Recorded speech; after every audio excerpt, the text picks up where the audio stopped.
말씀 공부도 예수님 마지막 주간에 대한 말씀이 돼서 이 말씀 공부가 딱 시의적절한 것 같습니다. 오늘 11장에 있는 예루살렘 입성, 지난주에 말씀 나눈 내용인데요, 그 내용을 우리도 말씀 통해서 다시 한번 우리 공부합니다. 예루살렘 입성에 대해서 11장이 나오는데, 예루살렘 입성의 장면은 마태, 마가, 누가, 요한 사복음서 전체에 이 내용이 다 나와 있습니다. 11장 1절로 3절까지 보겠습니다. 그들이 예루살렘에 가까이 와서 감난산 벳바게와 베다니에 이르렀을 때에 예수께서 제자 중 둘을 보내시며 이르시되 너희는 맞은편 마을로 가라. 그리로 들어가면 곧 아직 아무도 타보지 않은 나귀 새끼가 메어 있는 것을 보리니 풀어 끌고 오라. 만일 누가 너희에게 왜 이렇게 하느냐 묻거든 주가 쓰시겠다 하라. 그리하면 즉시 이리로 보내리라 하시니. 예루살렘에 입성하실 때에 주님께서 제자 둘을 맞은편 마을로 보내서 나귀 새끼가 메어 있는 것을 보고 풀어오라고 그랬습니다. 아무도 타지 않은 나귀 새끼라. 이것은 뭐냐면 하나님의 영광을 위해서 거룩한 목적으로 쓰임받기 위해서는 다른 어떤 용도로 쓰여졌으면 안 된다고 하는 것입니다. 하나님 앞에 구별되어 온전히 드릴 것을 말씀하는데, 민수기 19장 2절 보면 이와 같은 말씀이 나옵니다. 야훼께서 명령하시는 법의 율례를 이제 이르노니 이스라엘 자손에게 일러서 온전하여 흠이 없고 아직 멍에 매지 아니한 붉은 암송아지를 내게로 끌어오게 하고. 하나님 앞에 드려지는 제물은 이렇게 순수하고 구별되고 다른 어떤 세속적인 용도로 쓰여지지 않은 것이 구별되어 드려졌다는 것을 잊지 말아야 합니다. 우리들의 자세입니다. 하나님 앞에 나올 때마다 늘 내가 새로워진 모습으로 가장 주님 보시기에 순수하고 아름답고 부끄럽지 않은 모습으로 거룩해진 모습으로 나와서 예배 드릴 때 주님이 기뻐하시고 우리에게 복을 내려주시는 것입니다. 주님은 우리가 좋은 옷을 입고 허름한 옷을 입고 그걸 보는 것이 아니라 우리 마음에 주님 앞에 구별되어진 마음, 순수한 마음을 주님이 보고 기뻐하시는 것입니다. 물론 마음이 주님 앞에 구별되어지면 옷도 단정하게 입겠죠. 중요한 것은 우리가 늘 주님 앞에 새롭게 변화된 모습으로 드려져야 된다고 하는 것입니다. 4절 6절까지 말씀을 이어봅니다. 제자들이 가서 본즉 나귀 새끼가 문 앞 거리에 메어 있는지라 그것을 푸니 거기 서 있는 사람 중 어떤 이들이 이르되 나귀 새끼를 풀어 무엇하려냐 하매 제자들이 예수께서 이르신 대로 말하는데 이에 허락하는지라. 다른 복음서를 보면 나귀 주인이 와서 물었습니다. 왜 남의 나귀를 풀어가느냐. 그때 제자들이 우리 주님이 이 나귀를 쓰시겠다고 합니다 하니까 아무 소리 하지 않냐고 그대로, 그러면 주님 원하신 대로 이 나귀를 쓰십시오 하고 내놓았습니다. 주님의 명령에는 아멘밖에 없습니다. 거기에 내가 생각해 본 이런데요 저런데요 인간의 생각으로 주님의 뜻을 거역하면 안 됩니다. 주님이 하라 하면 그대로 해야 되는 것입니다. 그렇지 않으면 심판이 임합니다. 이스라엘 백성들이 가나안 땅을 정복할 때 여리고 성을 멸하고 거기 있는 것 다 멸하라고 하나님이 명령하셨는데 아간이라는 사람이 일부를 훔쳐서 감춰놨다가 형벌을 받는 장면이 나옵니다. 불순종의 결과는 하나님의 심판입니다. 여호수아 6장 18절에 이렇게 말씀합니다. 너희는 온전히 바치고 그 바친 것 중에서 어떤 것이든지 취하여 너희가 이스라엘 전역으로 바치는 것이 되게 하여 고통을 당하게 되지 아니하도록 오직 너희는 그 바친 물건에 손대지 말라. 그런데 20절로 21절을 보면 7장 20절에 보면 이 같은 이야기가 나옵니다. 아간이 물건을 훔쳤다가 이제 잡혀 나와서 고백합니다. 아간이 여호수아에게 대답하여 이르되 참으로 나는 이스라엘 하나님 야훼께 범죄하여 이러이러하게 행하였나이다. 내가 노력한 물건 중에 시날산의 아름다운 외투 한 벌과 은 200세겔과 그 무게가 50세겔 되는 금덩이 하나를 보고 탐내어 가졌나이다.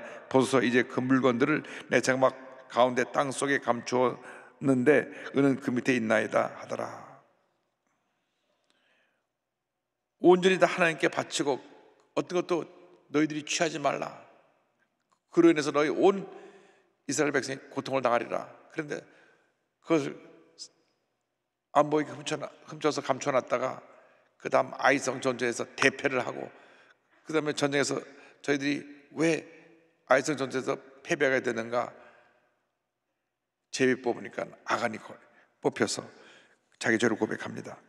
그래서 24절 25절을 보겠습니다. 여호수아가 이스라엘 모든 사람과 더불어 세라의 아들 아간을 잡고 그 은과 그 외투와 그 금덩이와 그의 아들들과 그의 딸들과 그의 소들과 그의 나귀들과 그의 양들과 그의 장목과 그의 속한 모든 것을 이끌고 아골골짜기로 가서 여호수아가 이르되 내가 어찌하여 우리를 괴롭게 하였느냐?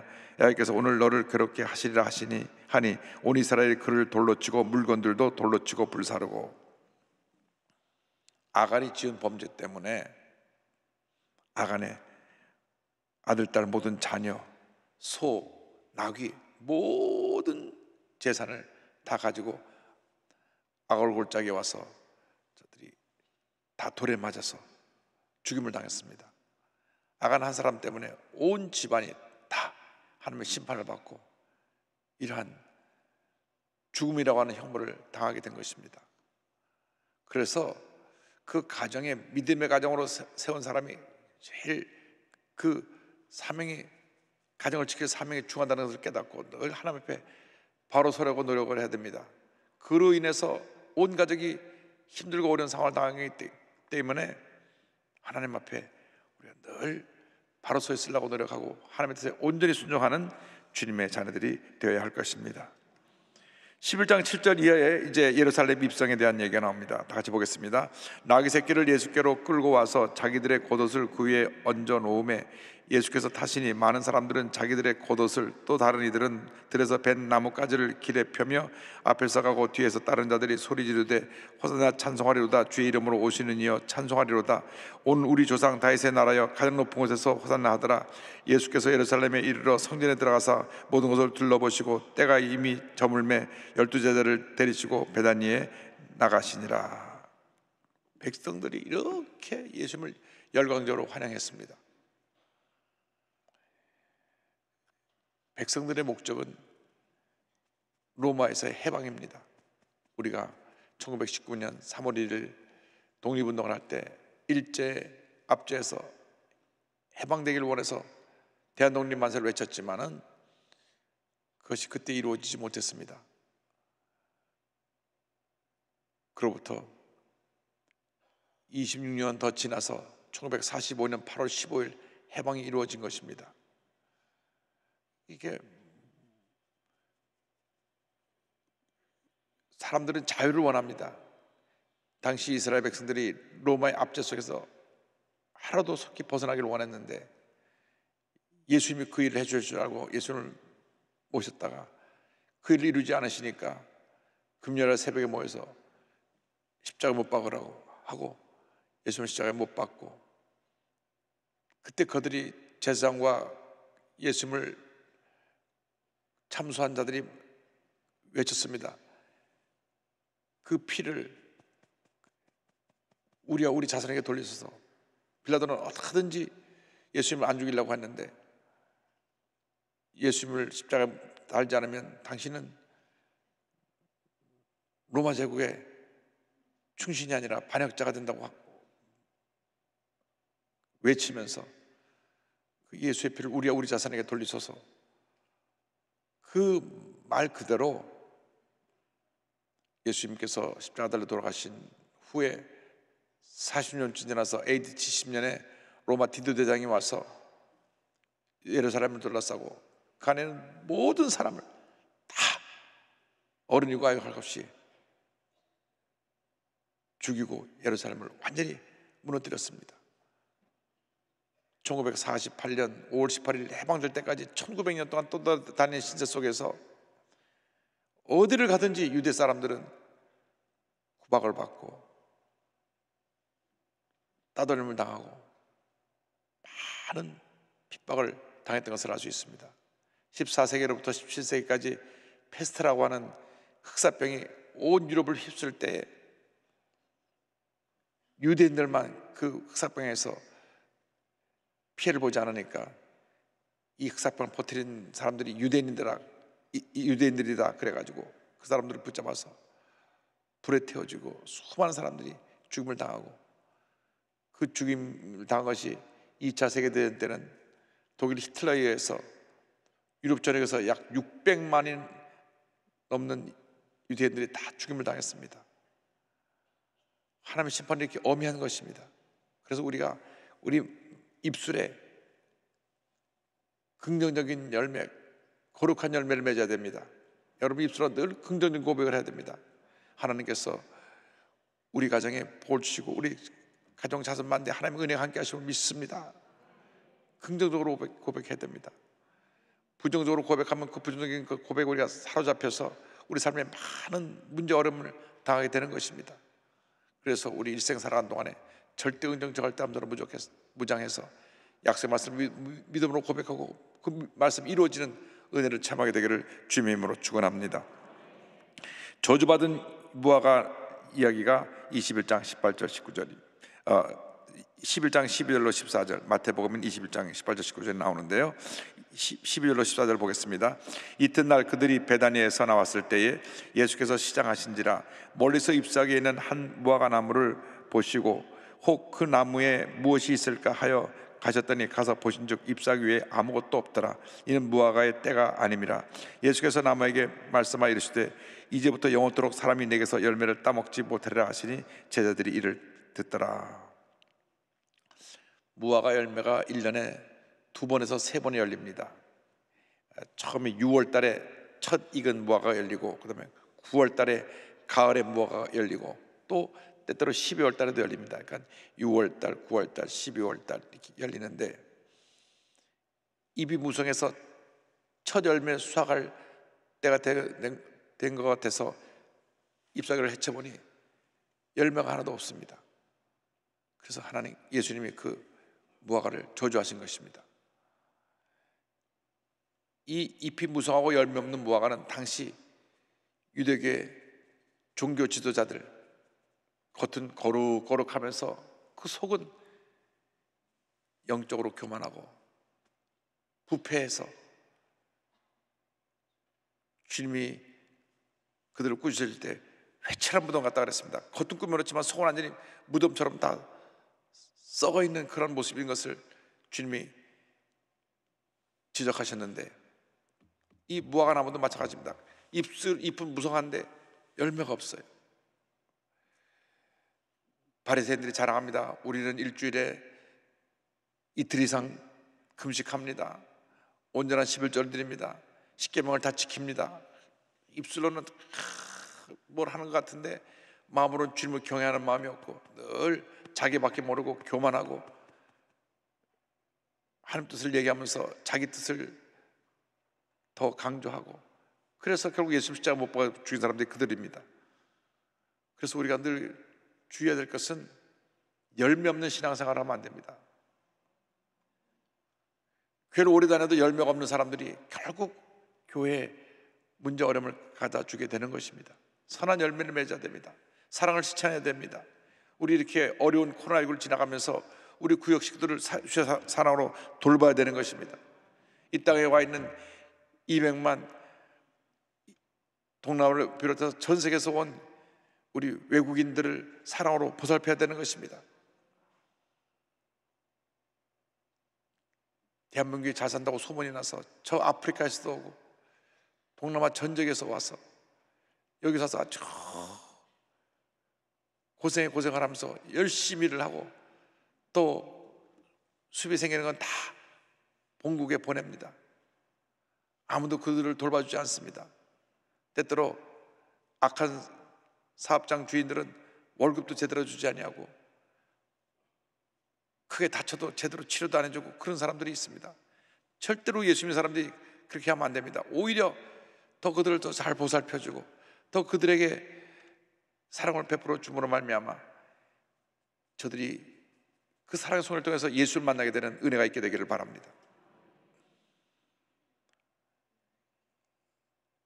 신혼그룹은 우리 박선철 회장님 독실한 크리스찬이신데 그 회장님이 세운 그룹인데 개성에 공장을 세워서 옷을 만듭니다. 그리고 또 그 공단 안에 교회도 지었습니다. 그런데 주는 월급은 정해진 그 북한하고 계약한 그 금액을 주는데 그 외에 간식도 주고 또 라면도 주고 선물을 주면 초코파이라고 하는 간식을 주면 작업이 끝나고 다 집에 간다면 보면 껍질이 하나도 없대요. 하나도 없어요. 다 품고 집에 가서 나눠 먹으려고. 이 초코파이는 냉동에 안 넣어도 한 달 동안 둬도 상하지가 않습니다. 아주 특별하게 잘 만든 것이 돼서 러시아에 가서도 그것이 최고 인기고 북한전에 최고 인기고, 그래서 그걸 갖다 집에 갖고 가서 아이들이 나눠 먹고, 또 어려운 사람은 또 그걸 갖다 또 시장에 갖다 또 팔아가지고 수입을 만들고. 그런데 다른 옆에 있는 공장은 그런 혜택이 없어요. 보니까 우리 공장 주인이, 사장님이 교회를 다닌다더라, 예수 믿는다더라 소문이 나는 겁니다. 알게 모르게 이 사람들이 관심을 갖습니다. 도대체 예수 믿는 사람이 누구길래 우리에게 이렇게 사랑을 베풀어 주는가? 저분들이 만드는 교회에서 가서 기도를 하는데 저분들이 믿는 신은 누군가? 그래서 복음이 이렇게 사랑의 손을 통해서 증거되는 것입니다. 한국에 처음에 선교사님들이 들어왔을 때 먼저 나가서 예수 믿으라 하지 않았습니다. 무조건 병든 사람 가서 고쳐주고, 어려운 사람 도와주고, 과부, 고아들, 길거리에 사는 사람들, 그런 사람들을 사랑으로 돌봤습니다. 그래서 또 학교도 세워가고 교육도 시키고. 그러니까 교회만 오면 저들이 참 마음의 기쁨과 평안을 얻어서 초기에 모든 한국의 지도자들이, 민족 지도자들이 다 예수 믿는 사람에서 나왔습니다. 뭐 조만직 선생님을 비롯해서 뭐 김구 선생님, 우리 이승만 대통령, 누구 할 것 없이 안창호 선생님 다 크리스찬입니다. 100% 크리스찬입니다. 기독교가 초기에는 1% 미만이었는데 온 한국을 뒤흔들어 놨어요. 지금 20%가 넘는데 열매를 맺지 못하니까 이 무화과 나무나 똑같이 돼버렸어요. 잎사귀는 무성한데 열매가 없으니까 사람들에게서 비판의 대상이 됐습니다. 하여간 뉴스를 보면은 400몇 명 확진자가 계속 나오는데 교회에서 몇 명 보면 400명 중에 어쩌다 보면 10명, 15명 나오는데 교회에서 몇 명, 교회에서 몇 명. 어저께 문화체육관광부에서 종무실장님 오셨길래 제발 좀 교회 얘기 좀 빼라고. 왜 우리 교회가 잘하고 있는데 자꾸 교회라고 그러냐고. 저희들이 노력하는데 방역당국에서는 그렇게 생각하지 않는다고. 그 사람들 가서 좀 정신을 좀 제대로 알게끔 좀 가르쳐드리고, 교회가 철저해서 우리가 이렇게 성도가 많아도 교회 내에서 확진자가 한 사람도 안 나왔다는 걸 좀 누누이 강조 좀 하라고. 알고 있는데 방역당국에서는 그렇지 않다고. 이번 하가 부활절에 이 코로나가 확산될 가장 위험한 그러한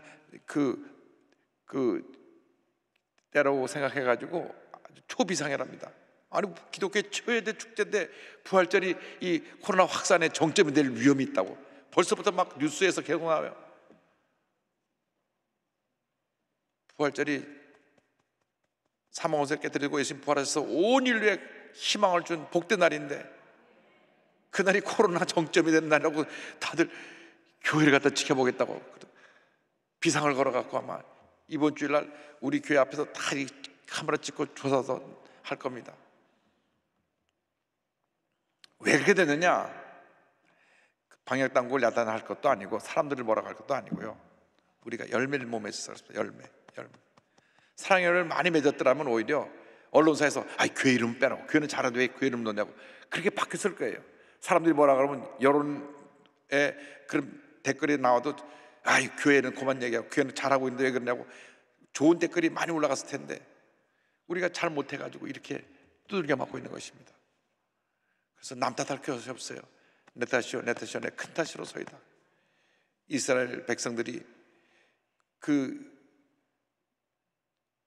예수를 하나님을 믿나가면서도 열매가 없어서 결국은 겉으로 형식만 갖추고 내용이 없다 보니까 구세주로 오신 예수님을 못 알아보고 십자가 달려 죽게 하고 저들이 주님 앞에 비판의 돌을 던진 것과 똑같습니다. 그러므로 우리가 이제는 열매 맺는 삶을 살아야 할 것입니다. 성전을 청결하신 장면을 15절 이하에서 봅니다. 그들이 예루살렘에 들어가니라 예수께서 성전에 들어가사 성전 안에서 매매하는 자들을 내쫓으시며 돈 바꾸는 자들의 상과 비둘기 파는 자들의 의자를 둘러엎으시며 아무나 물건을 가지고 성전 안으로 지나다님을 허락하지 아니하시고 이에 가르쳐 이르시되 기록된 바 내 집은 만민이 기도하는 집이라 칭함을 받으리라고 하지 아니하였느냐. 너희는 강도의 소고를 만들어뒀다 하심에 대제사장들과 서기관들이 듣고 예수를 어떻게 죽일까 하고 꾀하니 이는 무리가 다 그의 교훈을 놀랍게 여김으로 그를 두려워함일라라. 그리고 날이 저물매 그들이 성 밖으로 나가더라. 자, 왜 성전 안에 장사꾼들이 많았느냐? 성전 안에 와서 제물을 드릴 때 하나님 앞에 드리는 제물은 흠이 없어야 돼요. 그래서 무엇 하나 흠이 있으면 드리지 못하고 그 제물이 바치지 못하기 때문에 다시 준비되어야 합니다. 멀리서부터 그 제물을 바치려고 양을 끌고 오고 염소를 끌고 오다 보면 양들이 지치고 온통 먼지를 뒤집어쓰고 하니까 볼 때에 이 자격미달이에요. 그래서 자꾸 그 바치는 제물에서 받아들여지지 않으니까 아예 그곳에서 제사장들이 여기 가서 사오는 제물을 우리가 허락한다 하니까 거기 가서 사오는데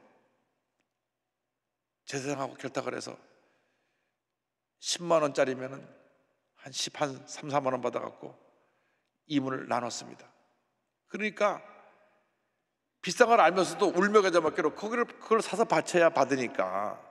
그래서 교회 안에서 성전 안에서 그런 장사꾼들이 하나님 앞에서 잘못된 행위를 한 것입니다. 제사장도 죄를 짓고 그 사람들도 죄를 짓고 피해는 고스란히 하나님께 제사드리러 온 백성들이 있게 되고, 또 하나는 성전에 들어올 때마다 성전세를 냅니다. 성전세를 내는데 성전세를 당시 이스라엘에 쓰는 그 화폐로만 내야 됩니다. 지금도 이스라엘에서 그 똑같은 화폐용을 씁니다. 세겔, 지금 세켈이라고 하는 걸 쓰는데 그 세겔인데, 그래서 들어올 때 성전에서 그 세겔을 내야 되는데 당시 로마 제국에서 데나리온 쓰는 사람이 오면은 그 세겔로 바꿔야 돼요. 바꿔가지고 성전세를 내는데 바꾸는 환전 수수료가 10분의 1, 많게는 6분의 1을 받았습니다. 그러니까 1,000원을 바꾸면 100원을 띄는 거예요. 또한 150원을 띱니다. 그러니까 얼마나 폭립니까? 그 많은 사람이 오는데 성전세를 낼 때마다 다 그 환전 수수료를 갖다가 10% 15%를 떼니까 그 돈 바꾸는 사람들은 가만 앉아가지고 돈 바꿔주면서 많은 돈을 취했던 것입니다. 대부분 많은 사람들이 로마 제국에서 헬라에서 온 사람들은 드라크마를 쓰고 로마에서 온사람은 데나리온을 썼는데 오면 다 돈을 바꿨어요. 바꿔가지고 그걸 남돈을 다 자기들이 착복해가지고 일부는 상납하고 그걸 자기들이 썼기 때문에 환전상들이 돈을 많이 벌었습니다. 우리가 만약에 달러 일부를 바꾸는데 1,100원인데 100원 뛴다고 하면 아무도 안 바꾸러 갈 거예요. 다 속으로 도둑놈이다 그러겠지. 그런데 그 당시 그랬습니다. 그래도 아무 말도 못했어요. 왜? 그걸 내야만 성전 들어갈 수가 있으니까. 성전세를 내는데 이 세켈을 안 내면 받아주질 않아요. 쌀 수 없이 성전 입구에서 그 돈을 바꾸는데 수수료 띄고 성전세를 내게 하니까 그래서 많은 폭력을 취했습니다. 주님이 그들을 다 틀어엎으신 것입니다. 거룩한 분노로 틀어엎으신 것입니다. 여러분, 교회 안에 하나님 기뻐하지 않는 모습을 우리가 다 내보내야 됩니다. 내쫓아야 됩니다. 이 상인들을 내보낸 것처럼 교회 안에 하나님 기쁘지 않는 모습, 막 분노하고 다투고 남을 물고 뜯고 교회에 분파를 만들어서 당을 짓고 다 내보내야 됩니다. 하나님 기뻐하지 않는 장사꾼의 모습과 똑같습니다. 교회는 사랑하고 화목하고 하나 되고 용서하고 힘을 합해서 주의 사랑을 실천하고 주님께 영광 돌리는 복된 교회로 우리가 만들어야 되는 것입니다. 이 교회를 교회되게 하는 것이 기도입니다. 이사야 57절입니다. 내가 곧 그들을 나의 성산으로 인도하여 기도하는 내 집에서 그들을 기쁘게 할 것이며 그들의 번제의 성을 나의 제단에서 기꺼이 받게 되리니 이는 내 집은 만민이 기도하는 집이라 일컬음이 될 것입니다. 예수님 하신 행동과 예수님 말씀을 듣고 제사장들과 서기관들이 한편으로 두려워하면서 예수님을 죽일 음모를 꾸밉니다. 그래서 결국 저들은 예수님을 십자가에 달려 죽게 합니다. 자, 무화과 나무가 마무리된 장면이 그 뒤에 20절 이하에 나옵니다. 그들이 아침에 지나갈 때 무화과 나무가 뿌리채 마른 것을 보고 베드로가 생각이 나서 여짜오되 라삐여 보소서 저주하신 무화과 나무가 말랐나이다. 예수께서 그들에게 대답하여 이르시되 하나님을 믿으라. 내가 진실로 너에게 이르노니 누구든지 이 산더러 들려 바다에 던져지라 하며 그 말하는 것이 이루어질 줄을 믿고 마음에 의심하지 아니하면 그대로 되리라. 그러므로 내가 너에게 말하노니 무엇이든지 기도하고 구하는 것은 받은 줄로 믿으라. 그리하면 너에게 그대로 되리라. 무화과 마르는 사건을 통해서 예수님이 믿음의 역사를 가르쳐 주십니다. 무화과는 상징적으로 이스라엘의 영적 지도자들도 이스라엘 백성들이 형식은 있고 열매는 없는 것을 말씀하셨지만 동시에 또 무화과 마르는 사건을 통해서 믿음에 대해서 말씀하시는데 믿음의 역사로 앞에 놓인 산과 같은 장애물들을 치워낼 수가 있다. 해결할 수 없는 문제를 모든 믿음의 역사로 해결할 수 있다는 것을 저희들에게 가르쳐 주신 것입니다. 예수를 믿고 나서 우리가 가장 중요한 것이 믿음의 역사입니다. 두 축이 있어요. 한 축은 성령의 역사, 한 축은 믿음의 역사입니다. 그 성령의 역사, 믿음의 역사의 기초가 뭐냐? 말씀과 기도입니다. 우리가 말씀을 잡고 기도하고 믿음으로 역사할 때 기적이 일어나고, 말씀 잡고 기도하고 성령 충만 받을 때 하나님의 놀라운 능력이 임해서 흑암의 권세가 물러가고 하나님의 은혜와 축복이 우리에게 부어지게 되는 것입니다. 그래서 우리가 늘 우리 자신의 믿음이 어디 있나를 봐야 됩니다. 우리 믿음이 어디 있는가? 우리 믿음이 어디 있는가? 믿음이 우리의 말씀 위에 서 있어야 되고 그 말씀이 기도를 통해서 역사합니다. 그런데 이 믿음의 기도의 역사를 이룰 때 하나 장애물이 있어요. 그건 뭐냐면 내 마음속에 미움과 분노를 갖고 있어서 어떤 사람은 미워하고 있고 어떤 사람과 등진 일이 있으면 그걸 풀라고 하시는 것입니다. 25절 다 같이 보겠습니다. 서서 기도할 때에 아무에게나 혐의가 있거든 용서하라. 그리하여 하늘에 계신 너희 아버지께서도 너희 허물을 사하여 주시리라 하시니라.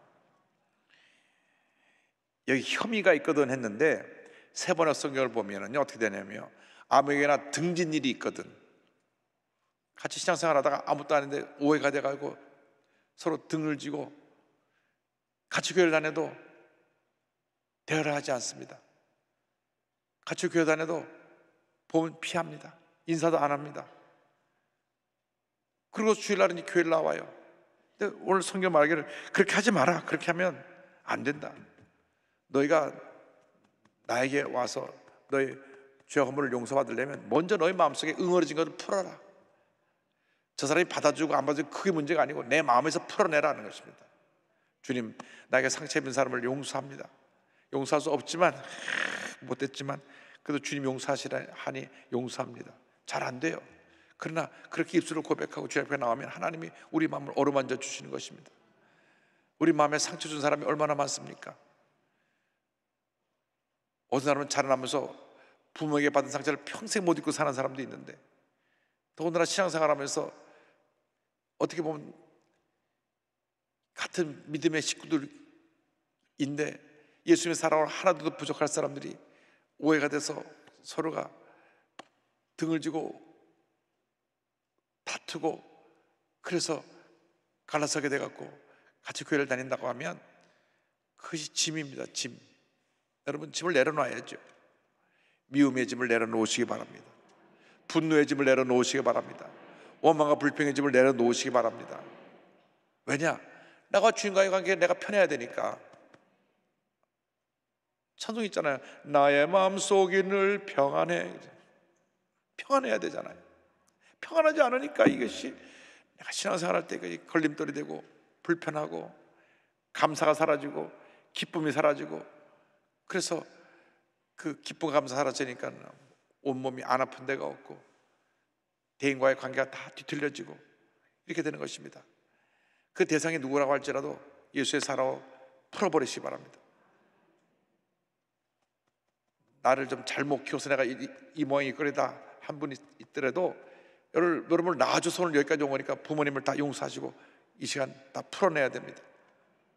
여러분을 괴롭히고 힘들게 한 사람 예수의 사랑으로 풀어버려야 됩니다. 그걸 내 마음속에 묻고 있는 동안에 내가 그 무거운 짐을 내가 늘 지고 나 홀로 지고 견뎌 못해 쓰러지는 그런 고통의 삶을 살게 되는 것입니다. 그래서 내 마음이 편해야 됩니다. 주여, 내 마음에 평안함을 주옵소서. 내가 예수 믿고 내 마음이 평안해지게 하여 주옵소서. 마음이 평안해져서 영혼이 잘된 같이 범사에 잘되며 강건하게 되는 은혜가 우리에게 임하게 하여 주시옵소서. 그래서 오늘 마가복음 11장을 통해서 우리의 주신 말씀을 정리하면서 마지막으로 주신 용서에 대한 교훈을 마음판에 새기고 여러분 마음속에 미움과 분노와 상처를 받은 대상을 이 시간 풀어놓아서 주의 사랑으로 사랑하고 용서하고, 그래서 여러분 마음이 회복되어 주님과의 관계가 바로 되기를 주님의 이름으로 축원합니다. 기도하겠습니다. 사랑과 은혜와 자비가 무한하신 하나님 아버지, 하나님 앞에 바로 서기 원합니다. 하나님 보시기에 부끄럽지 않은 삶을 살기 원합니다. 주님, 우리가 잎사귀가 무성하고 열매 없는 그런 무화과 같은 신앙생활 하지 않게 하여 주시고, 잎사귀만 풍성할 뿐 아니라 열매도 풍성하여서 많은 사람들에게 예수의 사랑을 전하는 주님의 일꾼들 되게 하여 주시옵소서.